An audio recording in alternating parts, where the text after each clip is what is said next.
Hi there.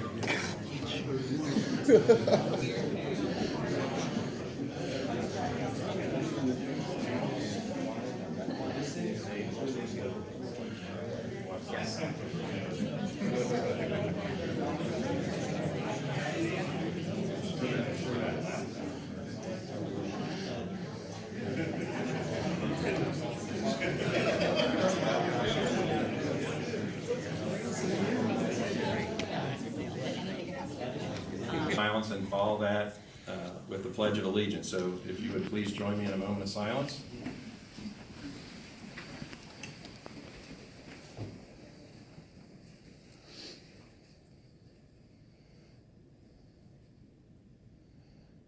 Amen. Amen. I pledge allegiance to the flag Of the United States of America, and to the republic for which it stands, one nation, under God, indivisible, with liberty and justice for all. Paula, would you mind calling the roll, please? Commissioner Bessinger? Here. Commissioner Lampy? Here. Commissioner Peters? Here. Judge Pendery?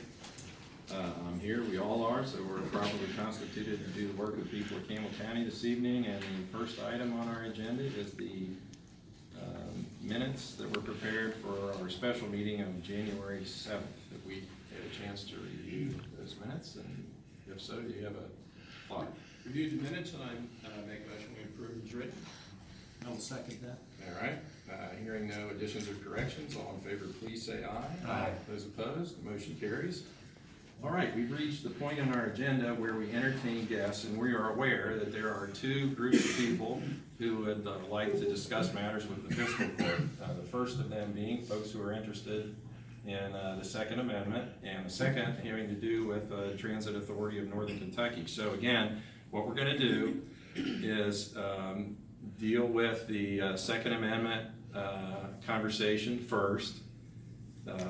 And if you would like to have something to say about that, we're going to read a proposed resolution, and then those who would like to speak will be allowed a couple minutes apiece, ideally two, so that everybody has a chance to address the issue that would care to.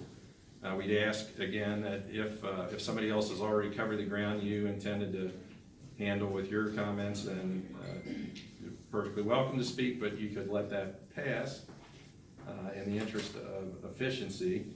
And I'm going to start right now by asking Paula to read the resolution that the fiscal court has before it this evening. This is a resolution number R0620. It's a resolution of the Campbell County Fiscal Court declaring support for the Second Amendment. And whereas the Constitution of the United States is the supreme law of our nation, and whereas the Second Amendment to the Constitution states a well-regulated militia being necessary to the security of a free state, the right of the people to keep and bear arms shall not be infringed. And whereas the United States Supreme Court has affirmed an individual's right to possess firearms unconnected with service in the military for traditionally lawful purposes such as self-defense within the home. And whereas the United States Supreme Court has affirmed that the right of an individual to keep and bear arms as protected under the Second Amendment is incorporated by the Due Process Clause of the 14th Amendment against the states. And whereas the Campbell County Fiscal Court is concerned about the passage of any bill containing language which could be interpreted as infringing the rights of the citizens of Campbell County to keep and bear arms. And whereas the Campbell County Fiscal Court wishes to express its deep commitment to the rights of all citizens of Campbell County to keep and bear arms. And whereas the Campbell County Fiscal Court wishes to express opposition to any law that would unconstitutionally restrict the rights of the citizens of Campbell County to keep and bear arms. And whereas the Campbell County Fiscal Court wishes to express its intent to stand in support of the Second Amendment rights and to oppose, within the limits of the Constitution of the United States and the Commonwealth of Kentucky, any efforts to unconstitutionally restrict such rights. Now therefore be it resolved by the Fiscal Court of the County of Campbell, Kentucky as follows, that the people of Campbell County, through their duly elected fiscal court, hereby support the Second Amendment in order to preserve for the people of, on, and in Campbell County this right guaranteed by the Constitution of the United States of America. And furthermore, that the Campbell County Fiscal Court hereby expresses its intent to uphold the Second Amendment rights of the citizens of Campbell County, Kentucky. And furthermore, that the Campbell County Fiscal Court hereby declares its intent to oppose any illegal infringement on the right of law-abiding citizens to keep and bear arms. We, the people of Campbell County, Kentucky, through this resolution, hereby declare our rights, our freedom, and our liberty as guaranteed by the Constitution of the United States of America. Okay, now that puts the issue in play, and we will have a vote on this a little later. In the meantime, though, we'd like to hear from those folks who have signed up.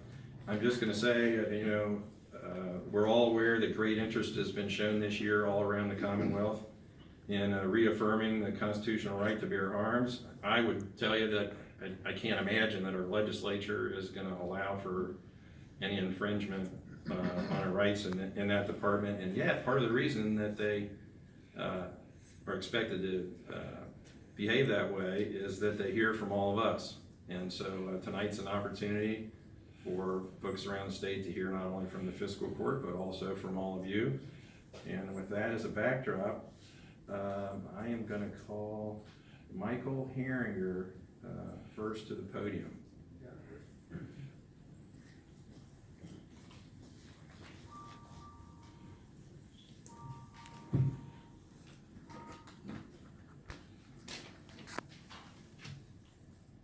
Good evening to everyone and to the members of the Campbell County Fiscal Court. My name is Michael Herringer. Myself, along with many others in the crowd tonight, are in hopes that you pass a resolution supporting the Second Amendment. We do understand that it does not carry any legal weight, yet it does send a message to the state officials that our county supports the Second Amendment of the United States Constitution, one of the original laws of the land. I know there are people in attendance tonight that are in favor of more gun control, but what they do not realize is that if you constrict the law-abiding citizens, the gun crimes are not going to go away. They are going to simply be more frequent because the criminals do not abide by the gun laws. They are called criminals for a reason. For example, Kentucky had 730 firearm deaths compared to Illinois, which had 1,543 firearm deaths according to the CDC 2017 stats. According to CBS News in 2017, Illinois had 26.2% of its 12.79 million residents owned firearms. Kentucky has 42.4%, according to CBS News, of its 4.454 million residents own firearms. Illinois has less than double the amount of firearms that Kentucky has, but more than double the death by firearms. And Illinois has some of the most strict gun laws in our country. Another example is the state of Texas, or the Texas church shooting. With minimal gun laws, the good guy with a gun was able to remove the threat with minimal casualties. Had there been gun laws in place, or a gun law in place, and the law-abiding citizens not carrying because they are law-abiding, there would have been a lot more casualties. With these statistics, an example, it is proof that more gun laws don't save lives. In conclusion, firearms are what created this nation when the colonists fought against the British and declared independence in 1776. The words "shall not be infringed" mean exactly what it says. Any law on guns is going against the law of the land and what and who fought for our independence and freedom. The Second Amendment was intended to protect the people from a tyrannical government and to be able to protect the rest of the amendments. Please pass this resolution to take a stand for the Second Amendment and show that we are not joking when it says "shall not be infringed." Thank you for your time. We the people of Campbell County. Okay. Thank you very much.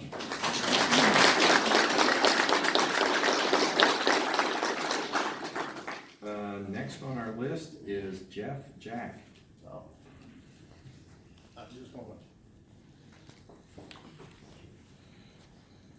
Good evening. I just want to thank you all for getting this on the agenda. Okay. Thank you. Dr. John Stephenson.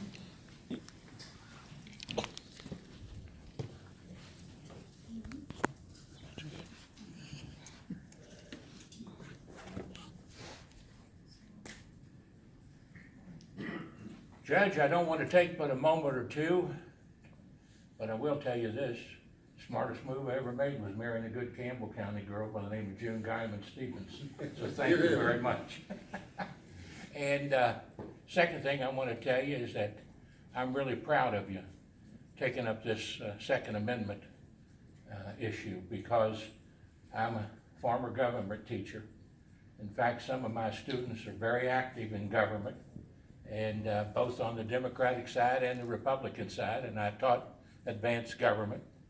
And I want to say that from the biblical days of the Lord, when he said, have your shield and your armor, and if you need to take up the sword, he said, do so.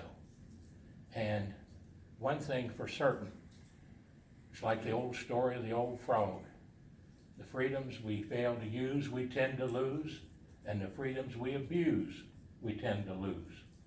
Well, the old frog, when you stick him in a bucket of cold water and heat it gradually, he'll die.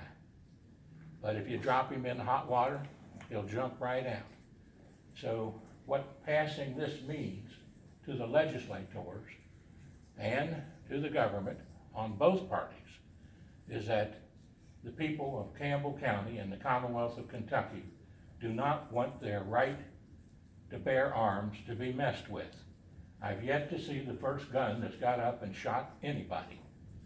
If we're going to help some people, do it with mental health. And remember that I really appreciate the folks of Campbell County. God bless you in passing this tonight. And I thank you very much for the opportunity to say so. And it was nice having you on my television show, along with all the other judges across northern Kentucky on Are You Ready? Are you ready for the Lord? That was enjoyable. You sang a song to me, by the way. I remember that. Yeah. How would I forget that? That was great.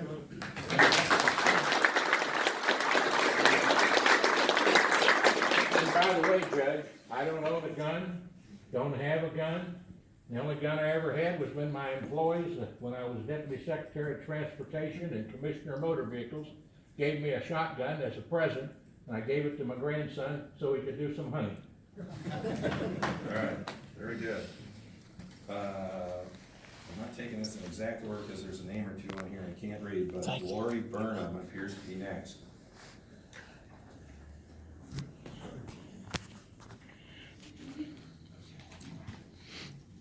I don't want to go after that guy. That was pretty good. I knocked it out of the park. So, I am here tonight to find out what is going on with this issue. Just recently become aware of this, to a sanctuary designation. I don't know what all that entails. I didn't hear it read out tonight, as a description of why you're taking the time to do this. I'm not really sure why it's necessary if it's already in the Constitution.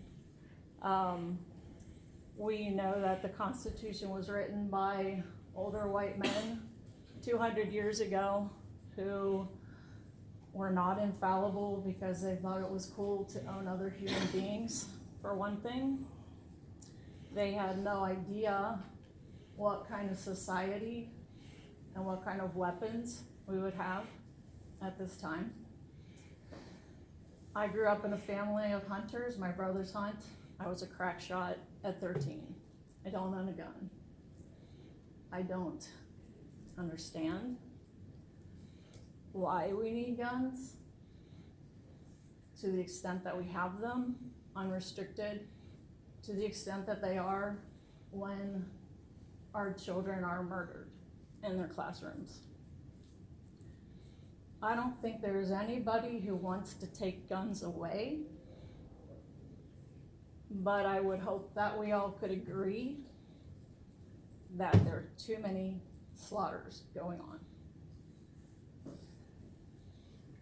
I would hope that we all could find a way, if you're going to send a message, you wanna stand here and say, we're not gonna let you take our rights. Could you not also find a way to say, we're not gonna let you keep killing our kids? You can snicker and laugh if you like, but I would like to never hear the phrase, our thoughts and prayers are with you, said to a mother or a father, a son or a daughter, a brother or sister again. I don't have an answer, obviously. If we can't stop people from killing people with guns, which is kind of what they're made to do, then can't we find a way to make tougher licensing requirements? Can we not find a way to do really incredibly thorough background checks? Does it not make sense that you can't give someone a car or another piece of property without it being strictly documented, but you can give somebody something that can kill another person, and it's okay. It's treated like a toy. If we could find a way to come together, then everybody could be a lot happier. Nobody wants to take your guns, nobody wants to take your rights, but I certainly don't think you have a right that my kid is on lockdown at school. They can't even leave immediately if a fire drill is called, if an alarm rings. They can't leave. They have to clear the halls first. It's disgusting. Our kids have no rights from the time they're 5 years old till they're 17. They're on lockdown now. They're terrorized by these drills.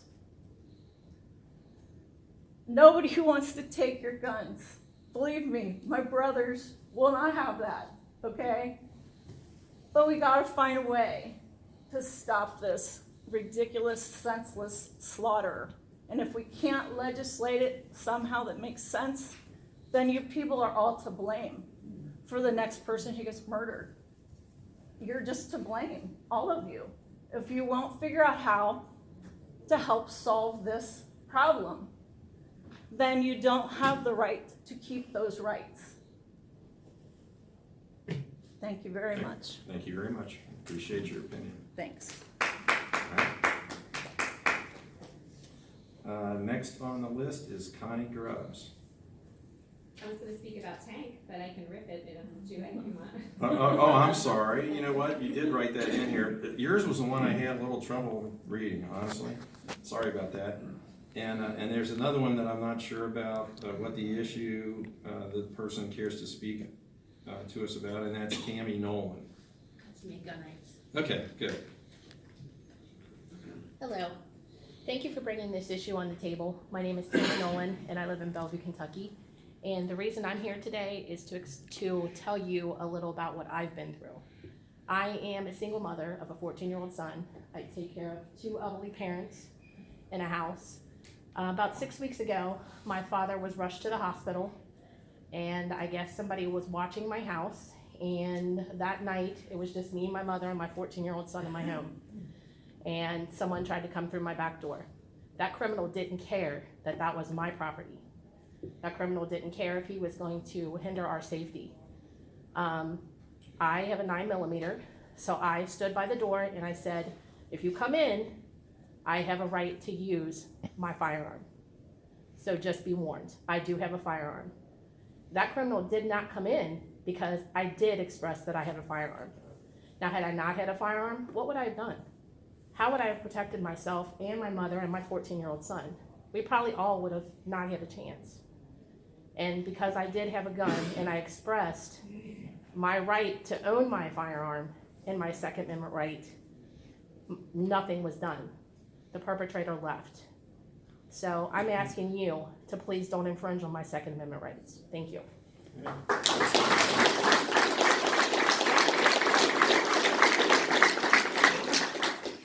As I look at this list, a lot of these names are here to talk about tank. And I think I might have got, did I overlook somebody that signed the list? Okay. Judge, it was a hand. I'm sorry, did I miss you? Are you gonna make this county a Second Amendment sanctuary county or not? Well, what a resolution is an expression of support. As Michael Herringer recognized, counties don't have jurisdiction over firearms or ammunition. There's actually a state law that prevents us from taking any kind of action that was intended to protect gun rights. You know, I don't know how many hundreds of cities there are, but there are 120 counties. If you're a sanctuary county, what you're saying is, if they pass unconstitutional acts, either from the state or the federal, that you will not enforce them. That's what you're saying. And then you got red flag laws. Are you gonna go against red flag laws where they take your firearms and then they question why they took them? They take them without due process? What's this county gonna do? That's the question. The question boils down to freedom or bondage. You all know that. You can play around with these words all, you know. That's what it boils down to. Are we gonna stand for the Second Amendment or aren't we? That's my question. Okay, and my answer is, you need to read what we wrote, and basically, you're getting the same answer out of all the jurisdictions that you've asked. She said as For a long as they reaction. don't pass laws, we ain't gonna do nothing. If they pass a law, you're gonna enforce it. If it's unconstitutional, that's the question. You won't know that it's unconstitutional until the Supreme Court acts. Is that what you're saying? Your governor will tell you different than that. Okay. Again, none of the counties that you've gone to have jurisdiction over this issue, and in fact, if they take action, as I understand it, to either circumscribe or expand rights, they're committing a crime under Kentucky law. Am I right about that? You are right about that. The state government's made it very clear that local governments are not to legislate as it pertains to Second Amendment rights.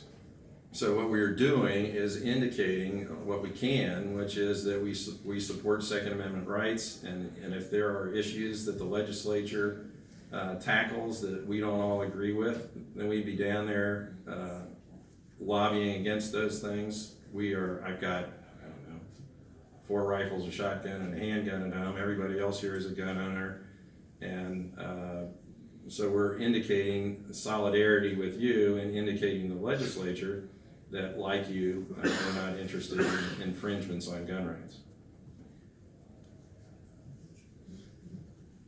So, is there anybody else?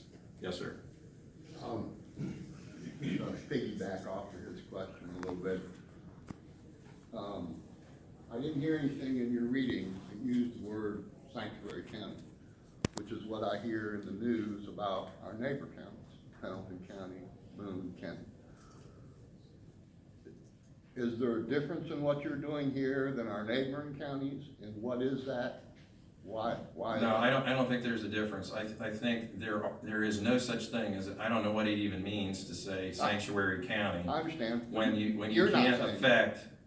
can't affect the law. What we're telling you is we don't want to be misleading, and I think that title is misleading to a certain extent. We are in solidarity with what you're saying. There is no change in the law that we can make that improves or detracts from gun rights. We're saying that we agree with you, and insofar as sending a message to the people who can make the law, we are interested in Second Amendment gun rights, just as you are. Thank you. I forgot to mention that Tom Lampy was the reason why I came to this. Yes, ma'am. Yes, I would like to say that I was a nurse at University Hospital for 32 years, and therefore I've seen a lot of gunshot victims. But I would like to say that the problem wasn't with gun owners, and it wasn't with guns. The problem lies in mental illness, and the problem lies in the home. Okay, that's where your problems are. You know, mothers that's not there, fathers that's not there, and they're not teaching their children respect for other people, respect for themselves. That's where the problem lies, not with the guns. Okay, Well said. thank you.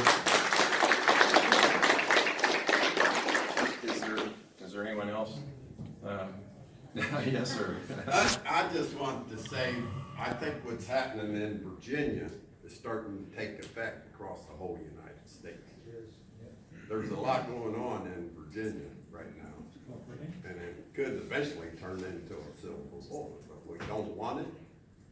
But I think that this is what this gun control is all about. I think that if you were to ask any legislator, they would tell you the odds that Kentucky would get into a discussion like they're talking about in Virginia are slim and none. There's a super majority of people in the Kentucky legislature that want nothing to do with infringement on gun rights. I think that's what got people guns shy. Excuse the pun. Right. Okay. What, did somebody else want to say? Yes, sir. Well, wasn't the people in the state, the new governor they put in there that caused all the problems? Wasn't the people just today told them it ain't gonna happen. And the governor has now backed down off of it, for now. Okay, well, that's good. I guess everybody has said what they had in mind to say, and actually I was gonna say something about you. Okay.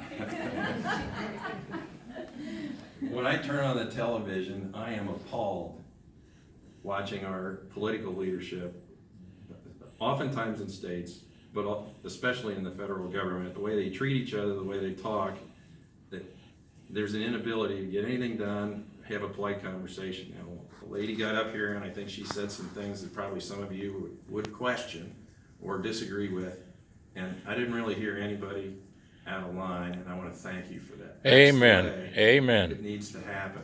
Is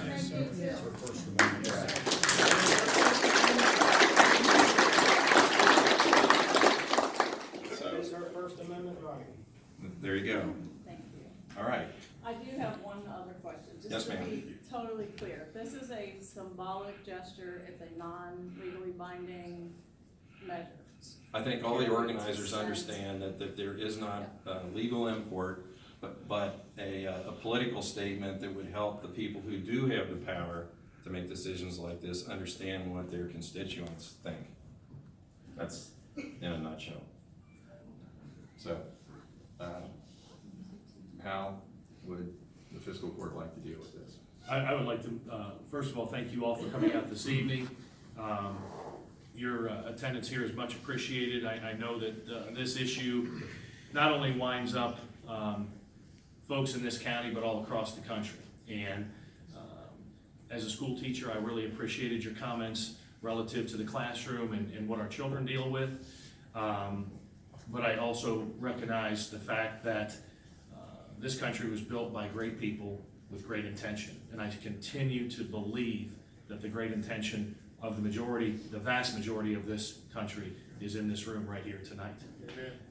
I would like to make a motion that we adopt resolution R0620 as it was presented this evening. I'll second. All right. Are there any comments or questions? All in favor, please say aye. Aye. Those opposed? Motion carries. All right.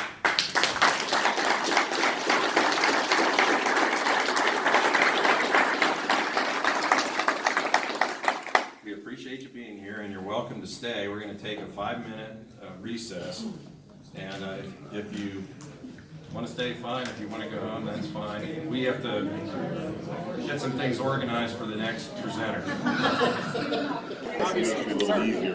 Right. So I'll send you an email on that for those who don't mind. I may be speaking with them on that. Thanks for coming in. God bless you. Nice to see you. Good to see you. This went well today.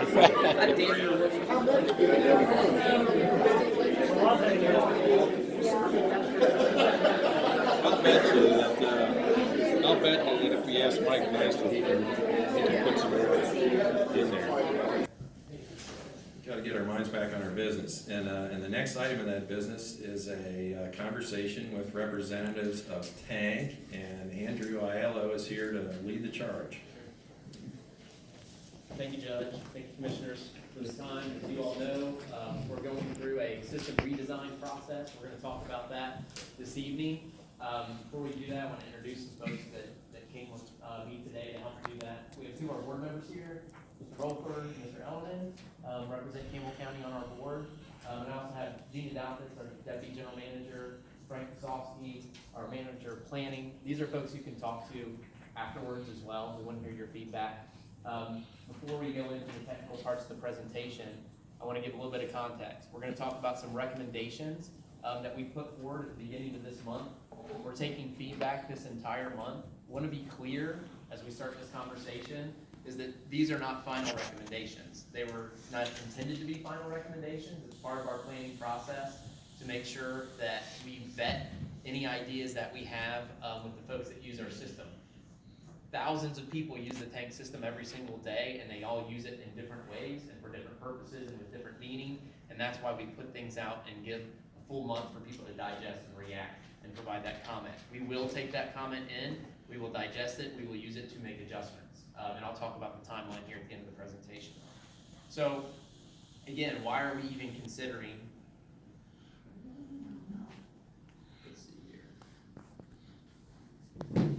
why are we even considering making changes to the system?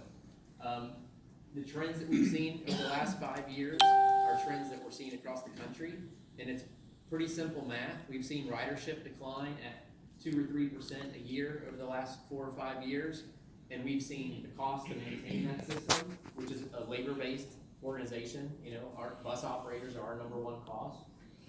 As costs continue to go at even just an inflationary rate of 1 or 2%, and ridership declines in a steady rate, as we've seen across the country and at Tank, that gap translates to us asking the 3 counties for compounding 4 and 5% increases to maintain existing services.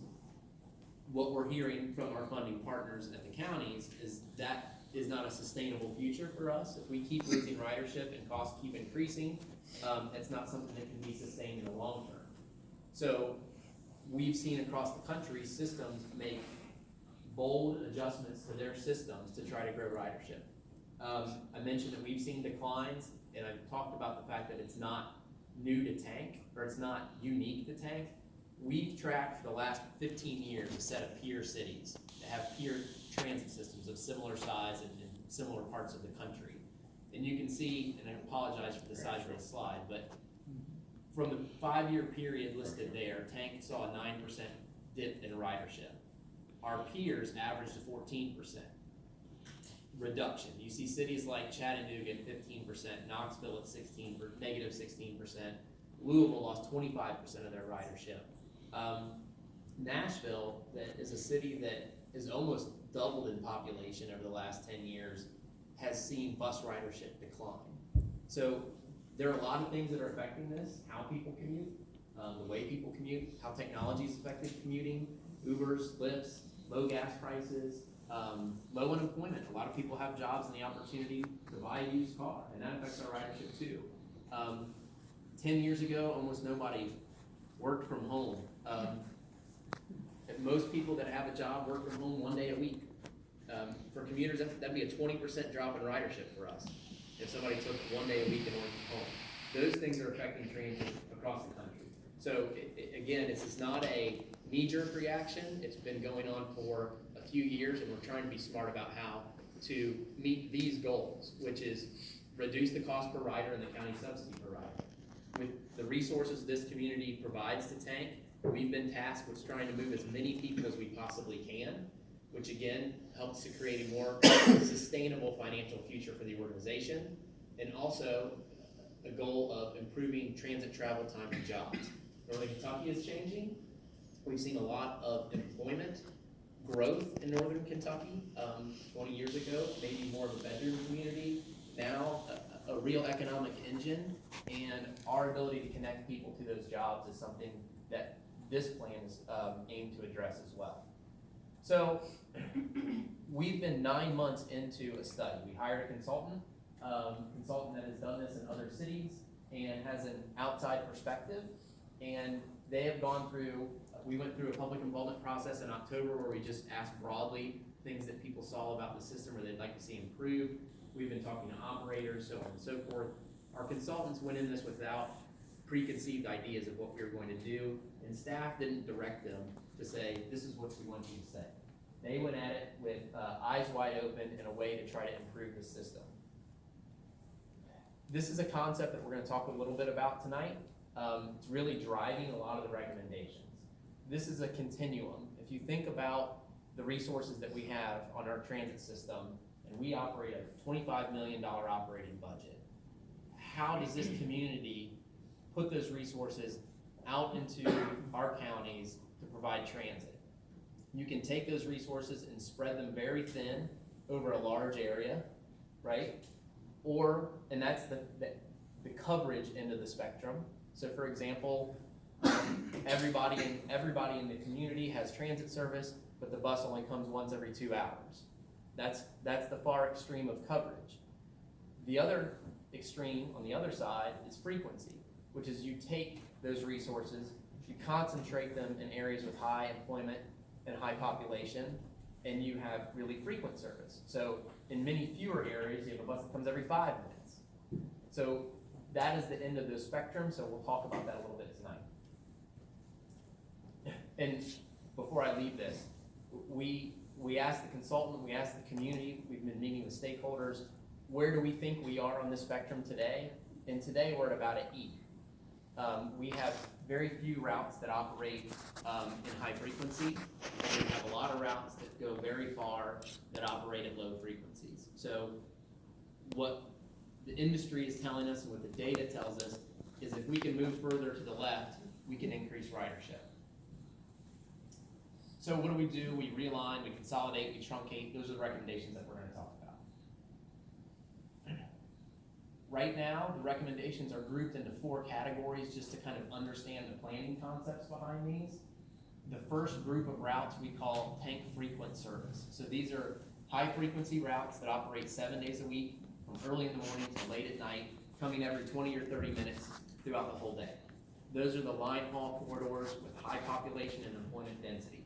And we'll talk about those.